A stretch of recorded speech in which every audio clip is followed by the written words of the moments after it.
জয় নিতাই, জয় গৌর, জয় নিতাই গৌর, হরি বল। কৃষ্ণ ভজনে প্রাপ্তি কি?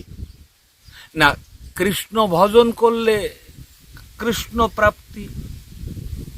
যদি কেউ মা কালীর ভজন করে সে মা কালীকে পাবে, যে কৃষ্ণ ভজন করবে সে কৃষ্ণকে পাবে, যে গৌর ভজন করবে সে গৌর, যে রাম ভজন করবে সে রাম। এটা তো নিয়ম। কৃষ্ণ ভজনের প্রাপ্তি কি? কৃষ্ণ ভজন করে কৃষ্ণ পেতে হবে না। আমাদের দৃষ্টান্ত দিলেন নামাচার্য হরিদাস ঠাকুর। নামাচার্য হরিদাস ঠাকুর কি ভজন করতেন? কেন কৃষ্ণ ভজন করতেন। তিনি প্রত্যেক দিন 3 লক্ষ কৃষ্ণ নাম করতেন। তাহলে কৃষ্ণ নাম করাই কৃষ্ণ প্রাপ্তির জন্য কৃষ্ণ নাম করতেন না। কৃষ্ণ ভজন করলেন সারা জীবন ধরে। কৃষ্ণ ভজন করে চলে যাওয়ার সময় যখন চলে যাবেন তখন মহাপ্রভুর চরণে নিবেদন করলেন। কোথায়? সেটা পুরীধামে। পুরীধামে নিবেদন করলেন মহাপ্রভুর কাছে। কি নিবেদন করলেন?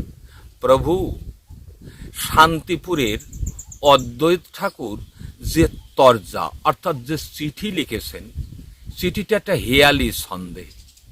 বাউলকে কহিও বাউল, হাটে আর না বিকায় চাউল, দেশ সব হইল আউল, এ কথা কহিয়াছে বাউল।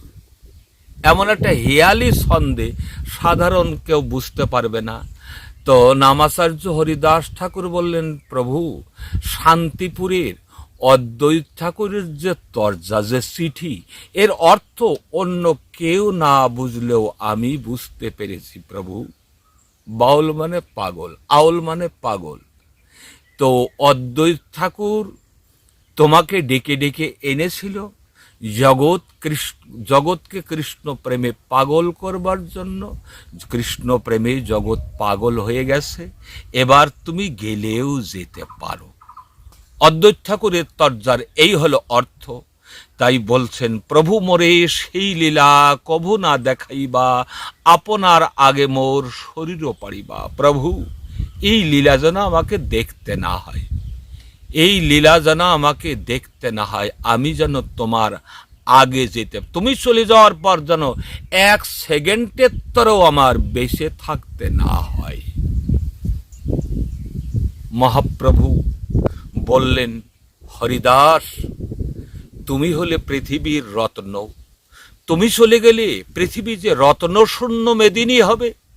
হরিদাস বললেন, না না প্রভু, আমি রত্ন নয়, আমি রত্ন নয়, আমি হলাম ক্ষুদ্র একটা পিপিলিকা মাত্র। তা আমার মতো পিপিলিকা মারা গেলে কাহা হানি হইল প্রভু। কথোপকথনে ভক্ত ভগবান কোনোদিন ভক্তের সঙ্গে পারে না।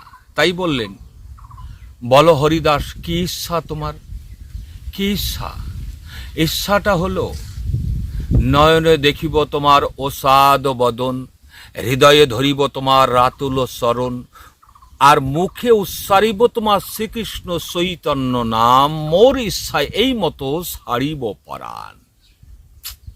তার মানে কৃষ্ণ ভজন করে কি পেতে হবে? নামাচার্য হরিদাস ঠাকুর দেখাই গেলেন, কৃষ্ণ ভজন করব, কিন্তু প্রাপ্তি কৃষ্ণ নয়। কে প্রাপ্তি? এই যে নামাচার্য হরিদাস ঠাকুর দেখাই গেলেন, কৃষ্ণ ভজন করলেন, কিন্তু প্রাপ্তি হলো রাধা গোবিন্দের গলিত বিগ্রহ শ্রীমন মহাপ্রভু। তাই নামাচার্য হরিদাস ঠাকুর সেই মহাপ্রভুর রূপ দর্শন করতে করতে, মুখে শ্রীকৃষ্ণ চৈতন্য নাম উচ্চারণ করিতে করিতে চলে গেলেন। অতএব ভজন করব কৃষ্ণ ভজন, প্রাপ্তি হবে রাধা গোবিন্দের মিলিত বিগ্রহ শ্রীমান মহাপ্রভুই হল না আমাদের প্রাপ্তি। নামাচার্য হরিদাস ঠাকুর দেখাই গেলেন। আর একটা প্রমাণে দেখালেন, নবদ্বীপের সিদ্ধ জগন্নাথ বাবা। সিদ্ধ জগন্নাথ বাবা বৃন্দাবনে ভজন করতেন, বৃন্দাবনে কৃষ্ণ ভজন করতেন। অন্তিম সময় চলে যাওয়ার সময় শিষ্য বিহারীকে বলছে, বিহারী রে, আমি তো চলে যাব, তাই তুই আমার নবদ্বীপে নিয়ে চল। সারা জীবন বৃন্দাবন ভজন করলেন, নবদ্বীপে কেন?